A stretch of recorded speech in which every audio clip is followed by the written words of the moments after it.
equals asshole? With a roll of my eyes, I stood up from the booth.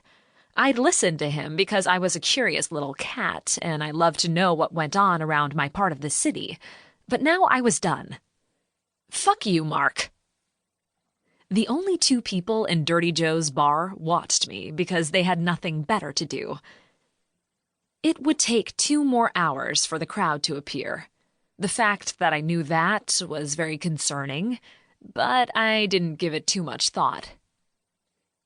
"My name is James," he called behind me as I made for the door, ignoring the customers, as well as Alvin, the bartender, the smallest werewolf I'd ever met.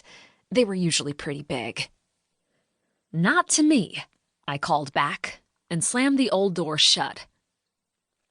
The city of Manhattan buzzed with life around me.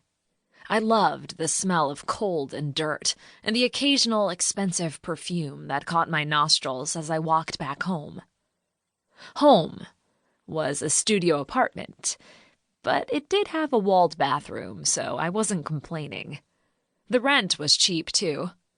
Gone were the days when I'd had my 2-bedroom apartment, one to sleep in and one to put everything else in. I didn't like to sleep with my stuff around me. Not even my own clothes. Except my weapons. My weapons never left my side, and the 4 titanium beads floating around the fingers of my left hand were my testimony. "Hey, wait a second. Winter, hold on." To my surprise, the vampire had followed me. They were pretty stubborn creatures by nature, but I'd been sure he wouldn't want anything to do with me anymore. Guess I could be wrong at times, too. "Please, Winter. You're the only chance I've got." He was right next to me now, walking beside me as if we were friends. I'd hate to be seen with a vampire. He'd completely ruin the already bloodied reputation I had left. Don't care. Go away, go away, go away. "3 gold coins," he said. 3 gold coins and the ring. Ah, temptation, you bitch. "What's in the package?" I asked. That had been my first question. It was bad enough that I was laid off work. Now people were starting to think I was for hire. Anger wasn't a nice feeling, but it seemed to follow me everywhere lately.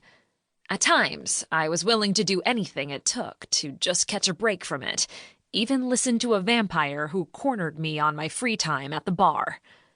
But if somebody asked me to deliver something to the other side of the city, I was going to want to know what it was first. "I'd tell you if I knew, but I don't. You don't need to know what's in the package. What you need is the money," he said. "Come on, Winter. It doesn't get much easier than this." I knew bullshit when I heard it, and this vampire was full of it. "So why don't you do it yourself?" "Because I can't. I'm not even supposed to be out of my house. People are trying to kill me." James sounded terrified, almost like he was telling the truth. "Why? Because you're such a good guy and go to church every Sunday?" Nobody wanted to kill anybody without reason.